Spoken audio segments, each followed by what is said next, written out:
আসসালামু আলাইকুম প্রিয় শিক্ষার্থী বন্ধুরা, আশা করি তোমরা সবাই ভালো আছো, সুস্থ আছো। তোমাদের জন্য আবার আরেকটি অ্যাসাইনমেন্ট নিয়ে আসলাম।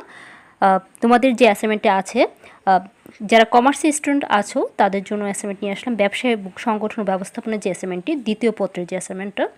তোমরা তো প্রথম পত্রের অ্যাসাইনমেন্টটা আমি অলরেডি আপলোড করে দিয়েছি, ভিডিওটা তোমরা দেখে নিতে পারবা। আমি ওই ডিসক্রিপশন বক্সে ভিডিও লিঙ্কটি দিয়ে দিব। বিশ্বকোট হচ্ছে 278।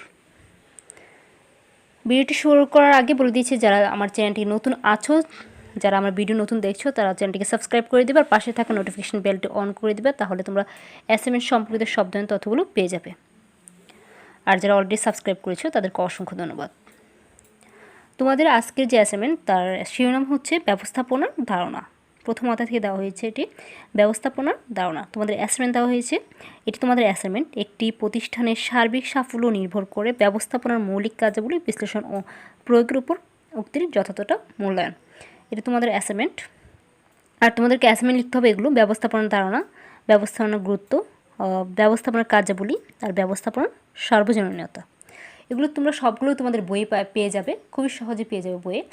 তোমাদেরকে দেখিয়ে দিচ্ছি আমি কোন বই থেকে করবা, বা তোমাদের যে কোনো একটা বই থাকলে হবে ব্যবস্থাপনার, ওই বইয়ে তোমরা পেয়ে যাবা আনসারগুলো। আমি যে বই থেকে করব এটা হচ্ছে ব্যবসায় সংগঠন ব্যবস্থাপনা, দ্বিতীয় পদের যে বইটি আছে এই বইটি থেকে করব।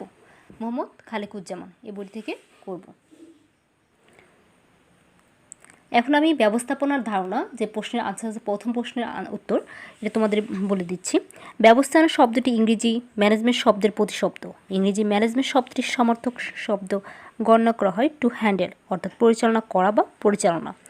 ইংরেজি এই শব্দটি অধিকাংশের মতে ল্যাটিন বা ইটালি মনিজিয়ার শব্দ থেকে এসেছে। মনিজিয়ার শব্দ থেকে এসেছে, যার অর্থ হলো to train up the horses, অর্থাৎ অশ্বকে প্রশিক্ষিত করে তোলা বা পরিচালনার উপযোগী করে তোলা, যা কালের বিবর্তনে মানুষকে প্রশিক্ষিত করে তার নিকট থেকে কাজ আদায়ের সঙ্গে সম্পর্কযুক্ত হয়ে পড়েছে।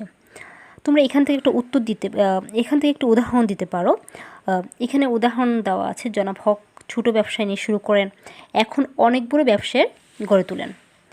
এখানে উদাহরণ দেওয়া আছে, তোমরা উদাহরণ দিবে। তোমরা দুই একটা উদাহরণ দেওয়ার চেষ্টা করবো। উদাহরণ দিলে তোমাদের আনসারটা যুক্তিসঙ্গত হবে এবং তোমরা ভালো মার্কস ক্যারি করতে পারবা।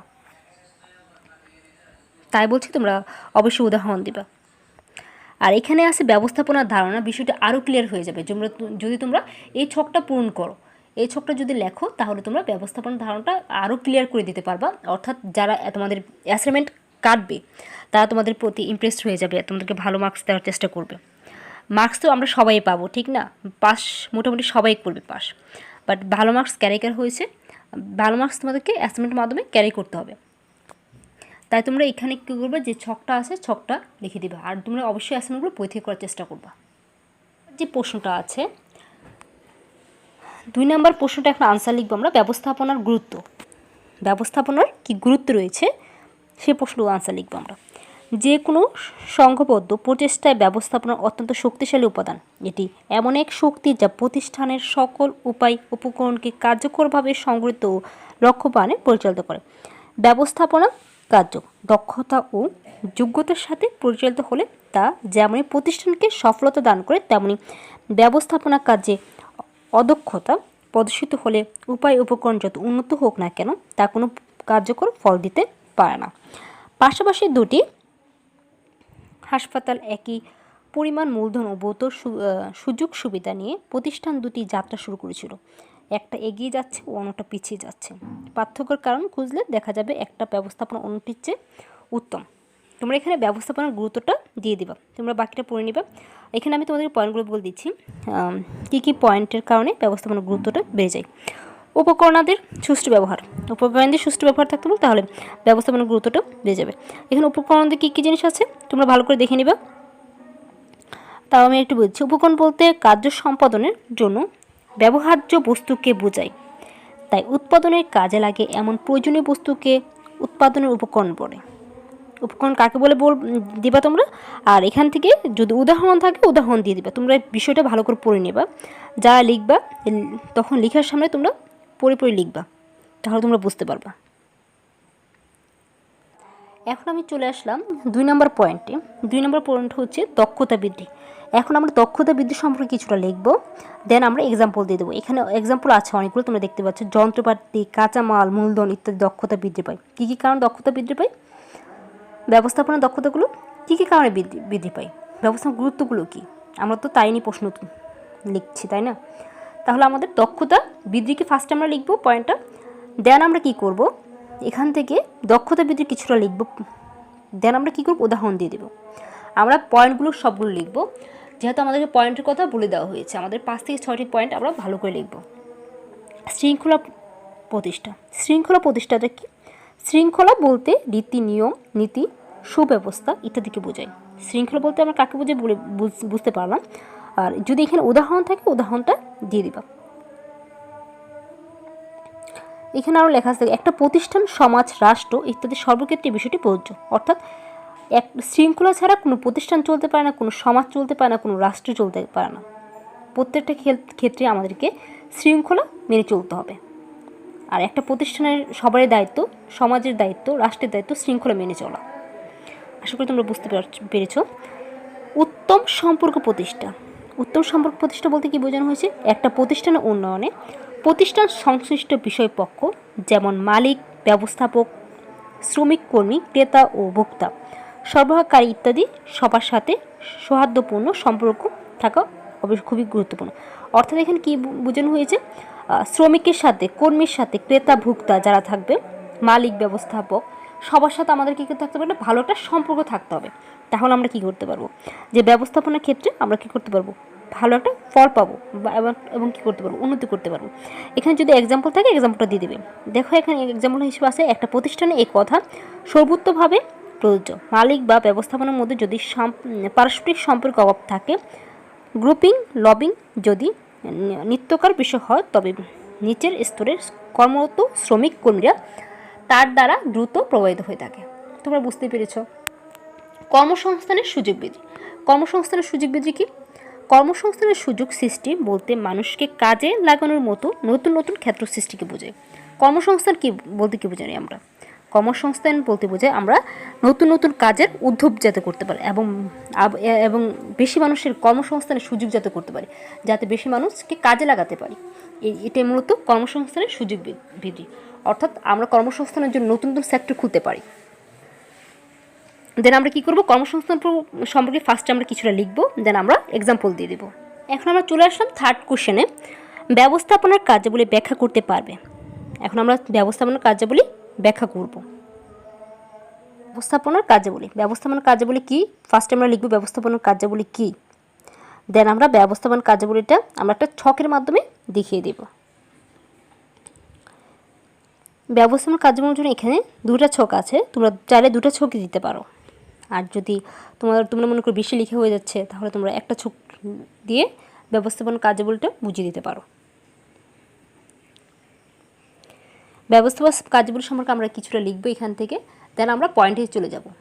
আমি মনে করি না এত কিছু তোমাদের লিখতে হবে, আর এত কিছু লিখলে তো তোমাদের অনেক সময় লাগবে এবং পেজ লাগবে, অনেক পেজের দরকার, যেহেতু তোমরা A4 সাইজে অ্যাসাইনমেন্টটা করবা, তাও দেখার বিষয়। আসলে পেজ ফ্যাক্টর না, তোমাদের ফ্যাক্টর হচ্ছে অ্যাসাইনমেন্টটা তোমরা কীভাবে সাজিয়ে এবং গুছিয়ে সুন্দর করে মার্জিত করে লিখবা।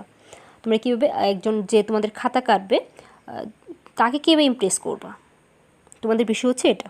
তাই তোমাদেরকে লক্ষ্য রাখতে হবে অ্যাসাইনমেন্টটা যাতে সাজানো গুছানো হয়। অ্যাসাইনমেন্টটা যখন তোমরা লিখবা তখন তোমরা সুন্দর করে মার্জিন করবা। চারদিকে যদি পারো ভালো, চারদিকে মার্জিন করাটাই বেটার। তাহলে তোমরা চারদিকে মার্জিন করে লিখবা অ্যাসাইনমেন্ট। A4 সাইজের পেপারে অ্যাসাইনমেন্ট অবশ্যই লিখবা। আর তোমরা নীল কালি ইউজ করবা। যখন তোমরা একটা পয়েন্ট লিখতে যাবা, কোনো একটা পয়েন্ট লিখতে যখন তোমরা নীল কালি ইউজ করতে পারবা। এখন আমরা কিছুটা পয়েন্টে চলে যাই। তোমরা ছকের মাধ্যমে এটা দিতে পারো, তোমাদেরকে আমি সাজেস্ট করবো দিলে ভালো হবে। আর যদি দিতে পারো তাহলে দিবা। এখন আমরা পয়েন্ট লিখবো, যেহেতু পয়েন্ট আমাদেরকে লিখতে হবে। পরিকল্পনা, ভবিষ্যতে কী করা হবে তা আগাম ঠিক করাকে পরিকল্পনা বলে। পরিকল্পনা বলতে আমরা তাই বুঝি আমাদের ভবিষ্যতে কী হবে, ভবিষ্যতে আমরা কী করব, এটাই মূলত পরিকল্পনা। তোমরা পরিকল্পনা সম্পর্কে আরও কিছু লিখতে পারো। ব্যবস্থাপনা অন্য কাজ ধারাবাহিকতা মেনে সম্পন্ন হয়, তার পরিকল্পনা গ্রহণে ব্যবস্থাপকগণকে অত্যন্ত সতর্ক হওয়া প্রয়োজন পড়ে। পরিকল্পনা জিনিসটা কি, আমরা ভবিষ্যতে যা করব তাই একটা কী করব, আমরা মেনু তৈরি করব যে আমরা কাল কী করব, অথবা আমরা পরশুদিন কী করব, আমরা 1 মাস পরে কী করব। এটা হচ্ছে আমাদের একটা পরিকল্পনা গ্রহণ। আসলে ব্যবস্থাপনা বা ব্যবসার মধ্যে আমাদের পরিকল্পনা খুবই ইম্পর্টেন্ট। যদি পরিকল্পনা না থাকে আসলে কখনো ব্যবস্থাপনা ব্যবসার মধ্যে উন্নতি করা কখনো সম্ভব নয়। তা আমাদের কী করতে হবে, ব্যবস্থাপনার মধ্যে উন্নতি করতে হলে পরিকল্পনা অবশ্যই গ্রহণ করতে হবে। সংগঠন, 2 নম্বর পয়েন্ট হয়েছে আমাদের সংগঠন। সংগঠন ইংরেজিকে আমরা যদি বলি অর্গানাইজিং। গৃহীত পরিকল্পনা বাস্তবায়নের জন্য উপকরণের দিকে সংগৃহীত ও কাজে লাগানোর উপযোগী করাকে সংগঠন বলে। ইট, বালি, সিমেন্ট, বড় ইত্যাদি যখন আলাদা থাকে তখন তা কিছু সৃষ্টি করতে পারে না। তো উপকরণগুলোকে যখন একত্রিত নির্মাণের কাজে লাগানো হয় তখন তা থেকে বিল্ডিং, সেতু নির্মিত হয়। আশা করি তোমরা এটা বুঝতে পেরেছ। যখন ইট বালি আলাদা থাকবে তখন আমরা এটা দিয়ে কী করবো, কিছু করতে পারবো না। বাট এটাকে যখন আমরা একসাথে মিশ্রণ করব তখন আমরা কী করতে পারবো, মিশ্রণ করার পর আমরা এটাকে কাজে লাগাতে পারবো। কাজে আমরা কী করতে পারবো, বিল্ডিং, সেতুগুলো তৈরি করতে পারবো। এটাই বোঝানো হয়েছে মূলত। কর্মসংস্থান, কর্মসংস্থান কি, স্টাফিং। এটাকে আমরা ইংলিশে বলা হয় স্টাফিং। তোমরা চাইলে ইংরেজিগুলো লিখে দিতে পারো, ইংলিশগুলো লিখলে আরও ভালো হবে। প্রতিষ্ঠানের জন্য যোগ্য দক্ষ কর্মী বাহিনী গড়ে তোলার লক্ষ্য উপযুক্ত কর্মী সংগ্রহ, নির্বাচন, নিয়োগ ও উন্নয়নের কাজকে কর্মী সংস্থান বলে। সংগঠন প্রক্রিয়ার কাজ এবং প্রতিটা কাজের দায়িত্ব কৃতিত্ব নির্ধারণের পর ওই কাজ সম্পাদনের জন্য যোগ্য জনবল সংস্থানের প্রয়োজন পড়ে। কর্মী সংস্থান, কর্মী সংস্থান ফার্স্টে কর্মী সম্পর্কে তোমরা কিছুটা লিখবা এবং দেন উদাহরণ দিয়ে দেবে। নেতৃত্ব কি, নেতৃত্ব দান। নেতৃত্ব কি এবং নেতৃত্ব দান কি, অথবা লিডিং, অথবা আমরা বলি লিডারশিপ, ঠিক না? আমরা যখন নেতৃত্ব দান বলতে আমরা যখন আমাদের যখন নতুন ক্লাসে উঠি তখন আমাদের একজন লিডার থাকে, তাই না? আমাদেরকে সেই লিডার কী করে, নেতৃত্ব দেয়। যে বাকি স্টুডেন্টরা আছে তখন বাকি স্টুডেন্টরা কী করে, লিডারের কথা শুনে যে খাতা জমা দিতে হবে, এখন কী করতে হবে, তোমাদের পড়া দিতে হবে, এখন তোমাদের অ্যাসাইনমেন্ট জমা দিতে হবে, একজন লিডার কী করে এগুলো নেতৃত্ব দেয়। আশা করি তোমরা বুঝতে পেরেছ।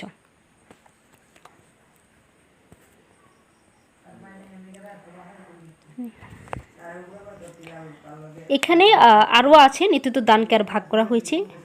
তোমরা দেখতে পাচ্ছ নেতৃত্ব দানকে 5টি কাজকে ব্যবস্থাপনা হিসেবে গণ্য করা হয় এবং আওতাধীন। আচ্ছা, নির্দেশনা সম্পর্কে তোমরা চাইলেও লিখতে পারো নেতৃত্ব দান সম্পর্কে। যদি তোমরা চাও শর্টকাট করতে তাহলে আমি মনে করি নেতৃত্ব দান সম্পর্কে লিখলে হবে, নেতৃত্ব এবং নেতৃত্ব দান সম্পর্কে লিখলে হবে, নির্দেশনা লিখতে হবে না। তুমি যদি চাও লিখতে পারো, আর যদি না লিখো সমস্যা নেই কোনো। এই পয়েন্টগুলো তোমরা চাইলে লিখতে পারো, যেমন পেশনা, সমন্বয়ের সাধন, তুমি চাইলে লিখতে পারো, এগুলো সাব পয়েন্ট। আর নিয়ন্ত্রণ 5 নম্বর পয়েন্ট আমরা লিখবো, যেহেতু 5টা আমাদেরকে দিতে হবে অবশ্যই। 5 নম্বর পয়েন্ট লিখবো নিয়ন্ত্রণ কী। নিয়ন্ত্রণটা কি বলে দিচ্ছি, পরিকল্পনা অনুযায়ী প্রতিষ্ঠানের কার্যাদি সম্পন্ন হয়েছে কিনা তা পরিমাপ, বিচ্যুতি ঘটলে তার কারণ নির্ণয় ও বিশ্লেষণ এবং প্রয়োজনীয় সংশোধনী ব্যবস্থা গ্রহণের প্রক্রিয়াকে নিয়ন্ত্রণ বলে। তাহলে বুঝতে পেরেছো। আর যদি সম্ভব হয় এখান থেকে যদি উদাহরণ পাও তোমরা উদাহরণটা দিয়ে দিবে, অবশ্যই উদাহরণ আছে এখানে। আমি তোমাদেরকে প্রশ্নগুলো অবশ্য বই থেকে বের করার চেষ্টা করেছি, আশা করি তোমাদের ভালো লাগবে। এখন আমরা চলে যাচ্ছি 4 নম্বর কোশ্চেনে। এখন আমাদের 4 নম্বর কোশ্চেনটা কী ছিল আমরা দেখি। ব্যবস্থাপনার সর্বজনীনতা বিশ্লেষণ করতে পারবে। ব্যবস্থাপনার সর্বজনীনতা বিশ্লেষণ করবো এখন 4।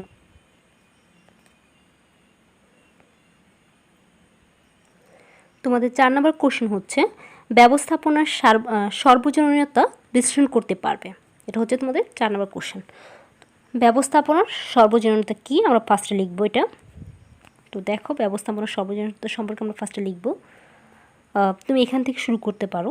ব্যবস্থাপনার সর্বজনীনতা এটা কোন শব্দ থেকে এসেছে? গ্রিক দার্শনিক সক্রেটিসের নাম সুবিদিত। প্রায় 2500 বছর পূর্বে গ্রিক সভ্যতাকালে তিনি ব্যবস্থাপনার সর্বজনীন, ম্যানেজমেন্ট ইজ ইউনিভার্সাল এ বিষয়টি তুলে ধরেছেন। এ নিয়ে চমৎকার একটা ঘটনা বর্ণনা রয়েছে। তিনি একদিন তার ছাত্র ভক্তদের আসরে আলোচনা প্রসঙ্গে বলেন, সাবাম কারখানার একজন দক্ষ ম্যানেজারকে সেনাধ্যক্ষ বা সামরিক সচিবের দায়িত্ব দেওয়া হলে সে দক্ষতার সাথে তা পালন করতে পারবে। তখনকার দিনে গ্রিক সমাজে সৈন্যদের ব্যাপক প্রভাব। সেনা কর্মকর্তাগণ সক্রেটিসের এই বক্তব্যকে তাদের জন্য অপমানকর মনে করলেন। কারণ তখনকার দিনে সাবান কারখানা নেহাতই ছোট ছিল। তার ম্যানেজারের সাথে তাদের তুলনাকে তারা কোনোভাবেই মেনে নিতে পারছিল না। অভিযোগ রাজা। আচ্ছা, এখানে তোমরা এই গল্পটা চাইলে দিতে পারো, গল্পটা দিলে আসলে ভালো হবে তোমাদের জন্য, তাই বলছি গল্পটা দেওয়ার চেষ্টা করবে। ব্যবস্থাপনার প্রক্রিয়ার সকল কাজ যেমন পরিকল্পনা, সংগঠন, কর্মী সংস্থান, নির্দেশনা, পেশনা নিয়ন্ত্রিত যেমনি বড় ধরনের প্রতিষ্ঠানের বেলায় প্রযোজ্য, তেমনি একটি সাধারণ প্রতিষ্ঠানের লক্ষ্যের জন্য ক্ষেত্রে প্রযোজ্য। ঠিক আছে, তোমরা এতটুকু দিতে পারো। আর উপরোক্ত বিষয় আলোচনার ক্ষেত্রে তোমরা এটা দিতে পারো, আমি মনে করি এটা দেওয়া ইম্পর্টেন্ট তোমাদের জন্য। অর্থাৎ এখানে আমরা মূলত বোঝাতে চেয়েছি মানুষের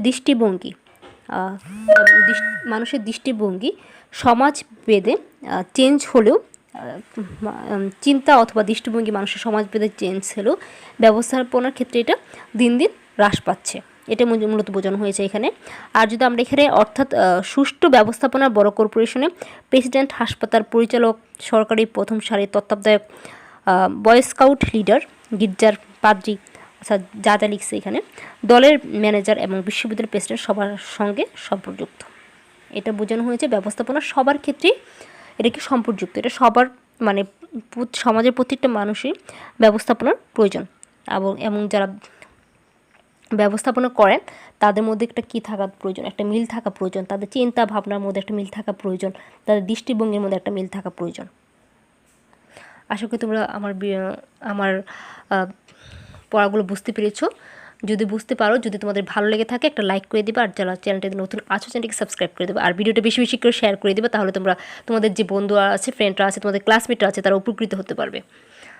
আর যারা চ্যানেলটিকে অলরেডি সাবস্ক্রাইব করেছো তাদেরকে অসংখ্য ধন্যবাদ। আজকে এই পর্যন্তই।